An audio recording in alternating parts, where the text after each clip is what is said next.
organizations and distances the town government from interfering, politicizing, and or impeding the workflow of these organizations, which I kind of feel is happening currently. Nobody might hear that is on this body. Along with the implementation of this committee, I do believe that we have to rewrite town ordinances 140-8 and 140-9 as the trial period for the success has been tested and we had discussed its failure a few weeks ago. We need to ensure that our children are in a safe environment and at all times, regardless of personal relationships. And I believe that the appeal process that the coaches that they do go before, prospective coaches go before, they'll go before the recreation committee and not a hand-picked group of individuals. I have my personal feeling on the individuals that are performing the appeal process, and it's very, very muddy for me. So that's how I feel about this ordinance. I did just have it distributed to all of council because it is a work in progress, and I would like to hear what everyone has to say over the next couple of weeks. It's not something that we have to put on for the next agenda, but we do need to do something, and we're finding ourselves in a spot that we've never been in before. With regard to, I mean, actually we had been in this position last year, but things went differently. This time last year, we had no one filling the superintendent of recreation position, and we were still able to have the fields ready, we were still able to have baseball season, and everything was moving along. I don't know what happened this year. So I do think that this is the answer to pulling away. I'm not a big fan of big government having to watch everything. I do believe that we need to pull away. These youth organizations do share their own autonomy. I know they are covered under the insurance, and we were, myself, I know Ms. Timberman, you were in the audience that evening when we were discussing the insurance, and the council, who I believe was President John Lynn at that time, had promised before the vote that the organizations, the youth organizations, although coming under the umbrella policy for the insurance, would maintain their autonomy. I still believe they should maintain their autonomy. These youth organizations, they have their own boards. They handle, with the exception of the criminal background checks, they handle their own discipline. They do suspend their own. They do handle everything internally.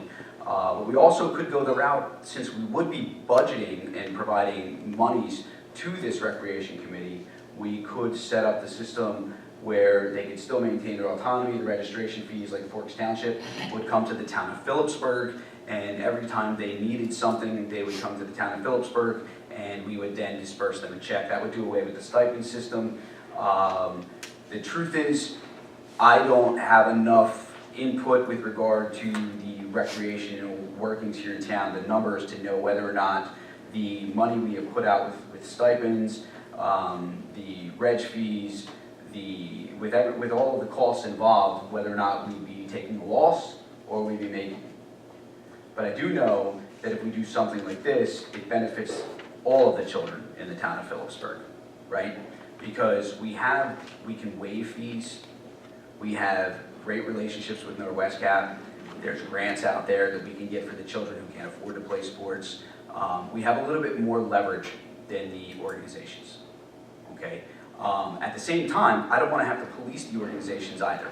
I don't believe that, you know, with Councilman Davis running the track organization, I don't want to, you know, I shouldn't have, as a councilman, be able to call him up and be like, that's it, your program no longer exists. I mean, I think that would be a horrible thing to do, right? We should pull government away, but at the same time, and I think that's what this committee would do, would act as a buffer. So in this committee, with the way that it is written, and I believe that we just did distribute it, it's no less than 5, no more than 11 members, yes? Okay.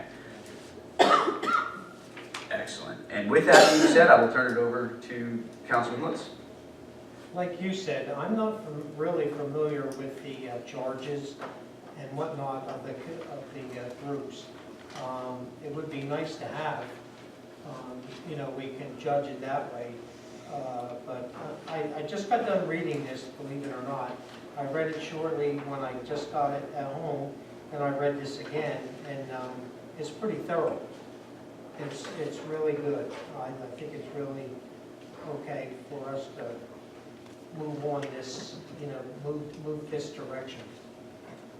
Thank you. thank you, Councilman, I do appreciate that. By the way, I can't take credit for this. This is the Township of Blairstown and Attorney Salvador who went ahead and did this for us. So, thank you. Councilman McVeigh. A couple things. The staggered, the 5 to 11, I would personally recommend not going as high as 11 because that could actually muddy the waters if there's too many spoons in the soup. I'd recommend either a 7 or a 9. It depends on representation of the organization. Probably, and that's the reason why we should really have a committee, is to look at what we have. And my daughter came from the track program. It's a wonderful program. When we're talking recreation, we're talking about, I'm thinking like our major players, like the Still Hills, the Furtown, and my bad. So that's what I'm saying. This is why we need a committee to pull, give them equal representation. So maybe, who knows, maybe a higher number would be better because there's organizations that there's so little right now. The soccer organization is obviously big. So whatever we have, it's nice, and it's a repository for sports and youth and sports think tank. It's nice. The committee can come up with stuff that maybe a single person could not see because doing what they do on an everyday basis may not be able to step out of the box and see that from 10,000 feet above. This committee is something like that. It's a 10,000 feet above type of situation. So I would only recommend that it doesn't get too high, but there's equal representation of all organizations. The terms are staggered, I see, 1, 2, and 3 years respectively. If it could be explained to me, it said, I guess that's for the, would that be initially everybody gets on and then they figure out who goes in those, or would council figure out who goes in those terms? Correct. So council will then go ahead and we would appoint them to those terms, right? And the reason we stagger, the reason we start them off with those numbers is because they're staggered appointments, right? So I can't even read this because I don't have my glasses on, Councilman. See, making me do work. But yes, that's what that's intended to do. I believe the same thing happened when we did the land use board. Actually, no, I don't believe that did happen when we did the land use board. Everybody who was already on planning board kept their same appointment. And then zoning board, we only took 1 member. So, but with other boards and committees in the past that I've seen established, they had started off with the 1-year appointments, 3-year appointments, 5-year appointments. And then from there, they would give them expiration dates and they would be staggered. So. I have a suggestion, maybe you can have a member of each board from each organization on the committee? Yes, that's what Councilman McVeigh just said. That was our intentions. Yeah, because I'm the athletic director for the Falcons. Excellent. So. Well, that I did not know. Congratulations. Thank you. You're welcome. Nicole? I'm going to disagree with Ricky on that because I think it should be someone who's actively involved in the organizations, but not someone who sits on the board because they have their own agenda. Well, we would ask, and see, that's not for us to decide. That would be because you are autonomous, right? You really don't want the government, you don't want council telling you who you can and who you can't appoint. If you can pass a background check, and that is who your organization chooses to put up, and council appoints them, then it would be that's between yourself and your organization, not you personally. But you understand where I'm coming from with that? I mean, you truly don't want us putting our hands in your organization. You know you don't, right? I don't think we should. No, I agree wholeheartedly. I don't think that we should tell the youth organizations how they should run. And just as long, I'll get right to you, Mr. Brisson, give me 1 second. Just as long, again, as we're under the understanding, I would also, when we went back to rewriting 140-8, 140-9, I want to go back to full fingerprints.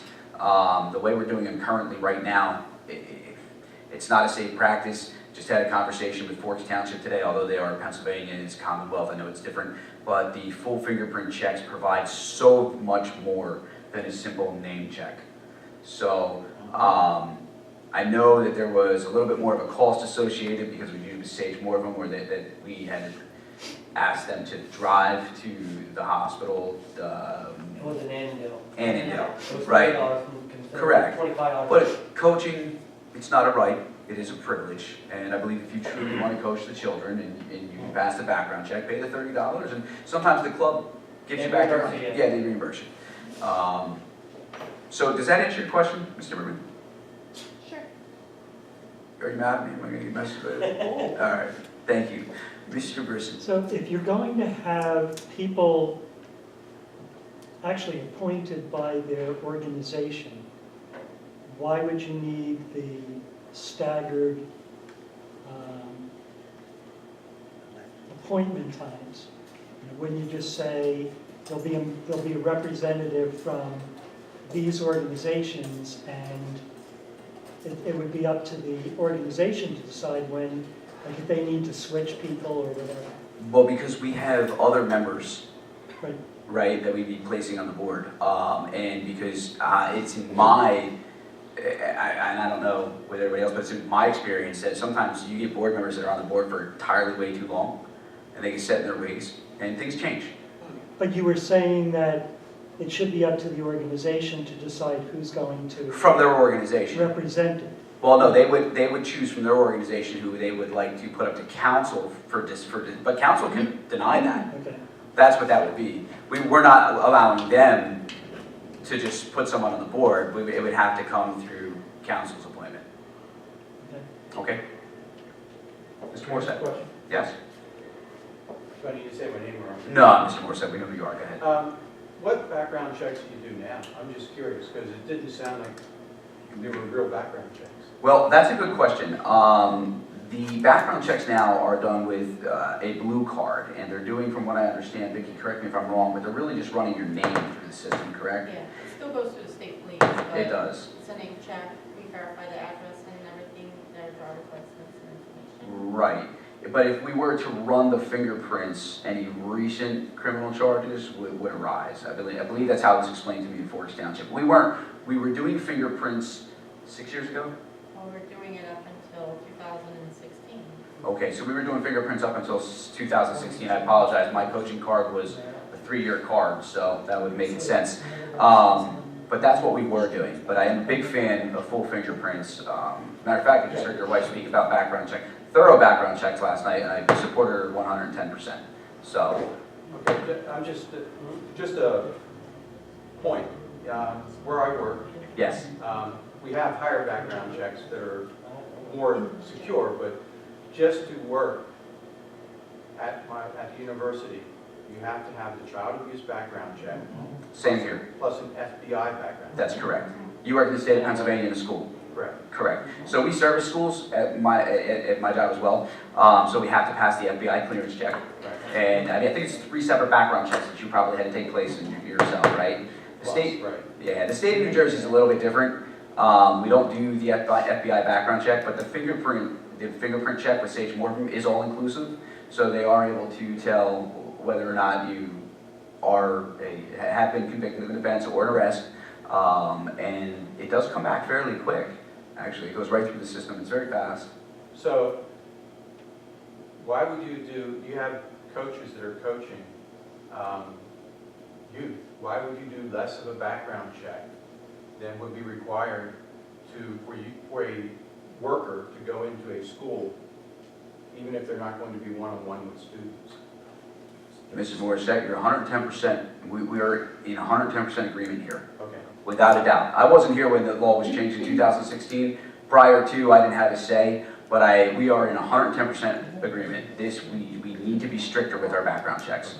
So, They'll pull up things like if somebody smoked marijuana when they were 17 years old.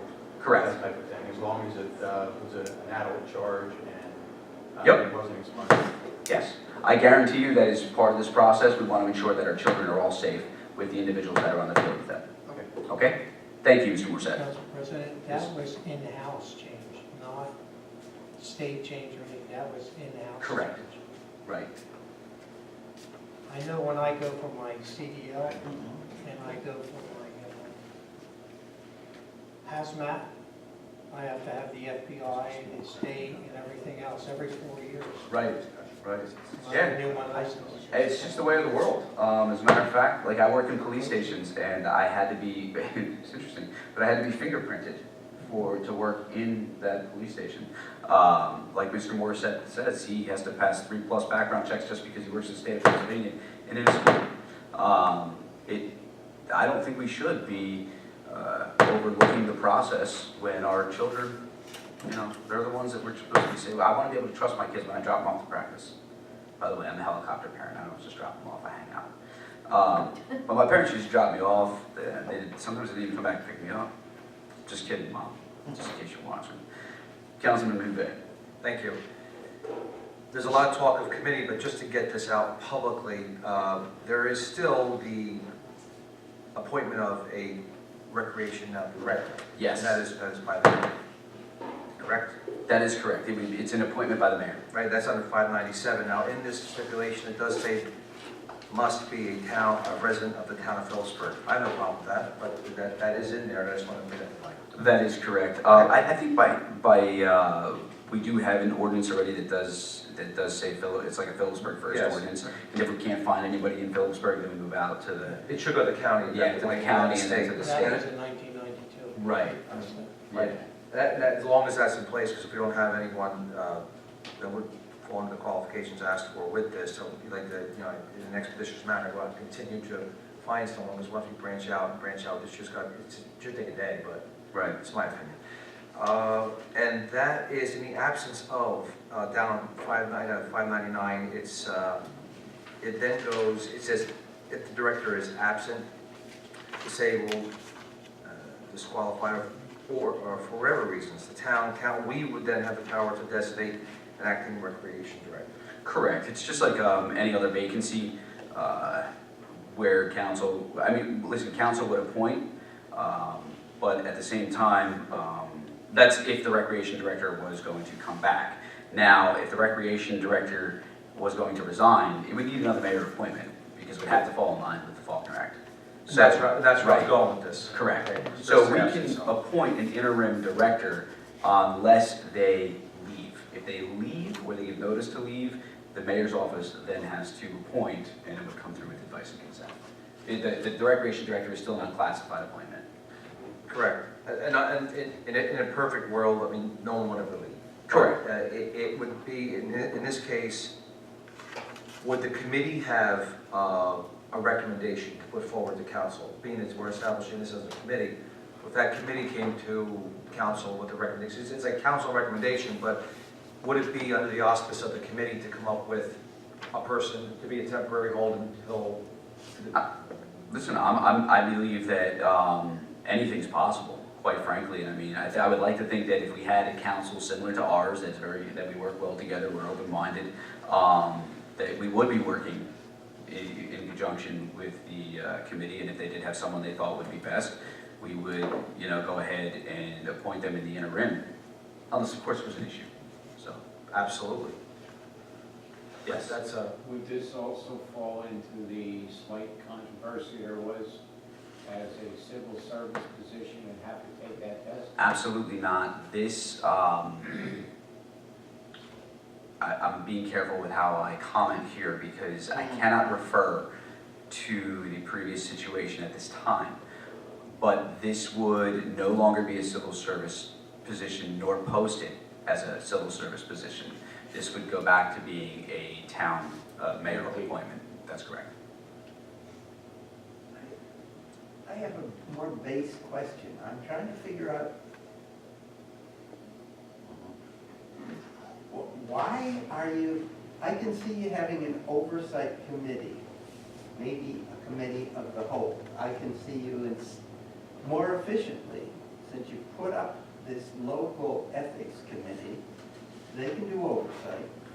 Sure. And you don't need any committee or anything like that as long as you have ethical oversight, and you can use standard authoritative order where the mayor, with your approval, advise and consent, has his, not the right word, the flunky who runs the show. I'm 78, 9, I lose words. What do you call the boss? You talk about the business administrator, Councilman Davis. No. God. CEO? Recreation. Recreation guy, the recreation director. Superintendent. The mayor has a recreation director who then, and with the mayor coming from his background, he ought to have somebody he knows. And you have a committee possibly for oversight. And nothing more. Let the mayor run, no, not the mayor. The guy you hire run the recreation department just like it happens in a corporation. Well, we want With to, a oversight committee at most, simply to make sure there's no screw up, like is done in the federal government. I'm gonna give you this policy to go home with, Joe, this way, because Yeah, I you see, haven't, I tried to You skim do have it and I the haven't. committee does have a lot more responsibilities than just oversight of recreational organizations. But they also, as you can see, they do planning of recreational events. We have several different committees here in the town, right? We have an Old Town Fest committee, we have all kinds of committees. This would be consolidated right here to this committee. So this would be their job, but they're not paid. And Joe, trust What do me, they do? I want politicians away from the children.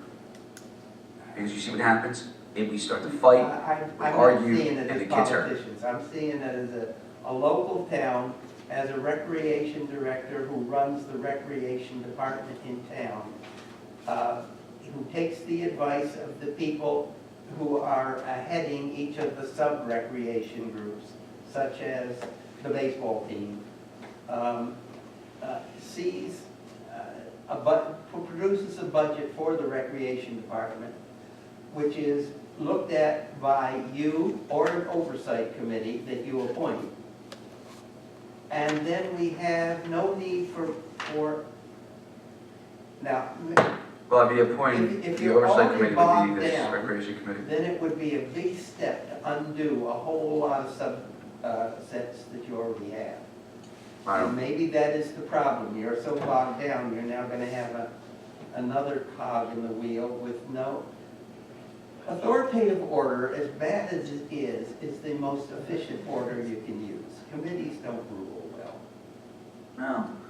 That's why you have an executive branch and a legislative branch. Well, Joe, thank you very much for your comment. I do appreciate that. I will take that into consideration. Consider, yeah, Thank you. throwing out the whole thing and going to an authority. Well, I'm not gonna throw out the whole thing, but I Well, will. think about it. I'm gonna read this thing. Yes, Joe. I'll make a deal. I'll think about it. You read it. Go ahead, Councilman. Okay, contrary to Mr. Minor, I am 100% behind this. This is a repository, like I said, of, this is a think tank, and it connects the dots all the way from the children to putting out the product. And I'm excited for our organizations. All of our organizations have representation and involvement. I'm excited for all of our sports to have involvement and a voice, in addition to any type of, or like you said, Council President, our festivals, our future plannings, our historical events are all going to be tied into here, and it's going to be clean. It's going to be a nice, like I said, this connects the dots.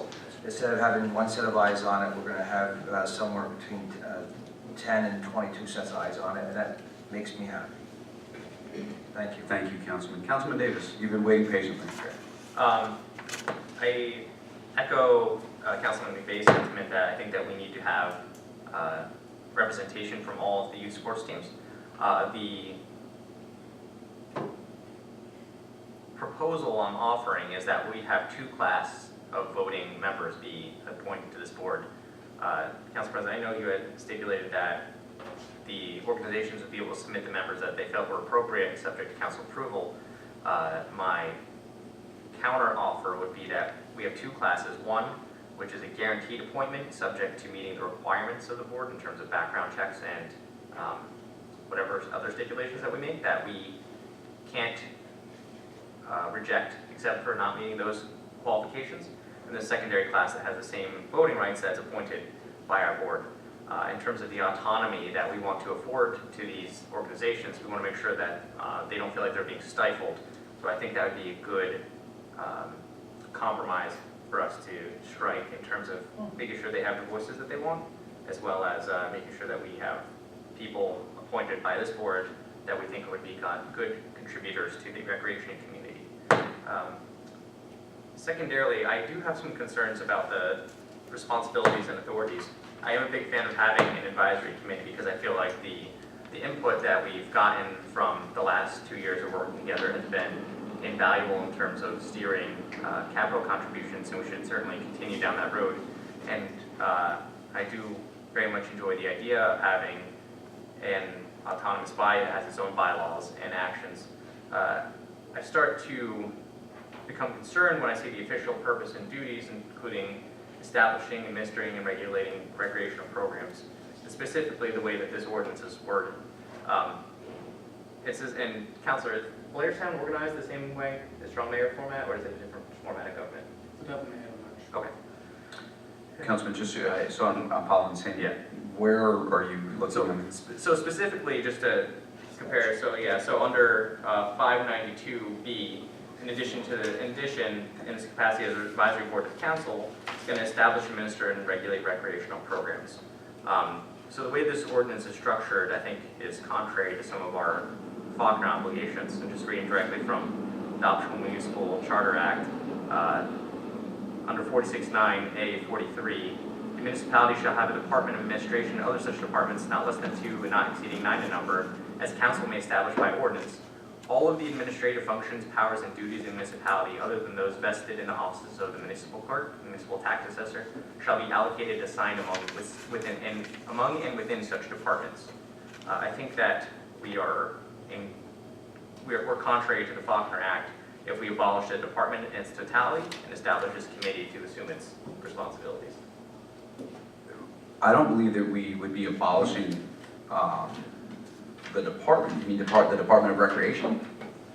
Wait, just reading the title says, deleting Chapter 5, Administration of Government, Article 12, Department of Recreation, and replacing it with a new article, Article 12, Recreation Committee. So I think by default, we are But getting rid of the Department of Recreation. we're replacing it, right? Right. So the department is then going to be, basically department's going to be the committee.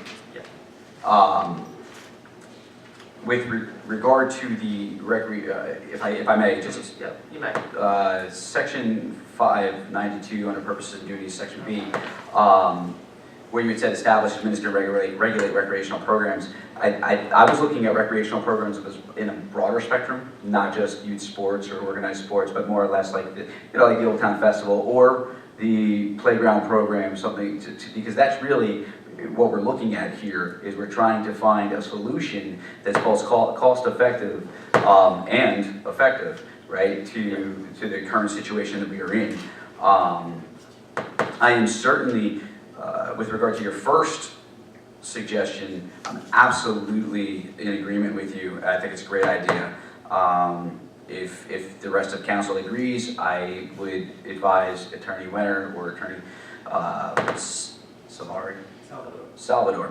Attorney Salvador to go ahead and place that into the ordinance. But I don't believe that we're violating the Faulkner Act because although we're deleting, which is in our purview to delete and replace, I believe that, we can change the name if you'd like, but it'd still be Recreation Department. Underneath it would still be Recreation Committee instead of the Superintendent of Recreation, which was a paid position, right?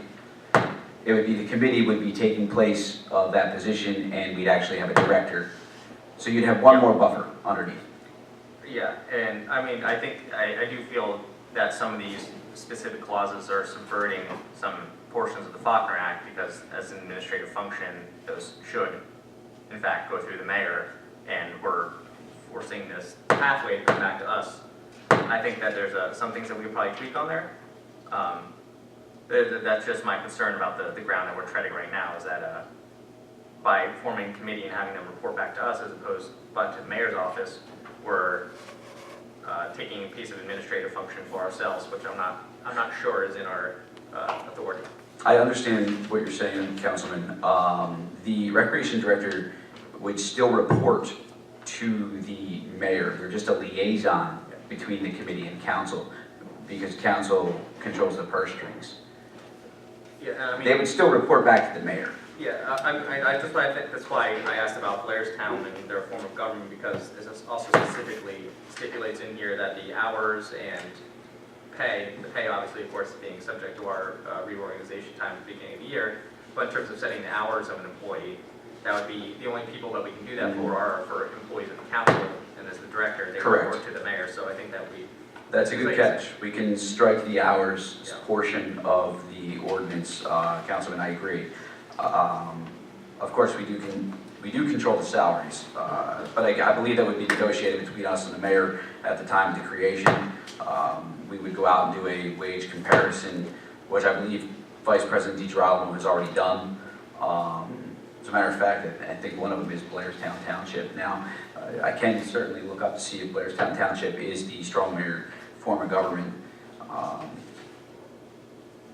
Again, I'm absolutely open to tweaking this. I do believe that this governing body needs to come to some type of agreement with regard to the recreation department. We are, right now, it's been 2 months, and has it been 2 months or a month and a half? Can somebody correct me if I'm wrong, without a, April 9th. February 9th. So it's been 2 months. 2 months without a replacement. And we are approaching the deadline for the pool. And of course, as we had spoken about, and Nicole, how is it with Steel Hill right now with baseball? Are they ready to go? Are they in the same state that the Town Falcons are in? I cannot speak on behalf of baseball. Okay, Because softball. I never handed my equipment in last year, so I'm the only person who has equipment. So you broke the rules, therefore you circumvented the entire process and you still have your equipment. Yeah. Excellent, great job, but I don't condone it. Go I ahead. talked to a couple of members from Still Hill, Mm-hmm. Mr. Stetner today. Oh, okay. He hasn't been able to be on the field yet either. Robert JP. Rob, Okay. he said the fields weren't ready, he just got his equipment, I believe yesterday. Okay, so they were just handed their equipment yesterday. And this time last year, you guys had already had your equipment. You're out on the field. Now, I don't know where the breakdown was. I do know, though, that they had extra employees at the time. DJ Kofazi was in charge of that, and they don't have that position anymore. As a matter of fact, that's a vacancy. So, the municipal, oh, I didn't think about that. Well, he was also the second in command at the youth center. DJ was, I believe he was a director, considered the director. Yeah. Not the executive director, but the assistant. And he had managed all of that, but they haven't had that position since Kelly Rooks Morris had left. And that position's been vacant since. But when the mayor's office, and I believe he established a temporary recreation committee, they just got the equipment or just ordered the equipment. From the emails that I can see, I gotta tell you, I think he should have took Vice President DiGirolamo up on her offer 2 months ago to assist, because she would have, I know her personally, she would have had it done. I mean, we work, you've worked, if you were in the Little Liners program with her, I gotta tell you, she single-handedly runs the Little Liners program. She orders, she distributes, she does everything. I don't know how she's still married, to be quite honest with you. Her husband must never see her, but she is a phenomenal human being when it comes to that. I'm sure, Josh, you've seen that. You know her better than some of us do. You work with her. Yeah, I can confirm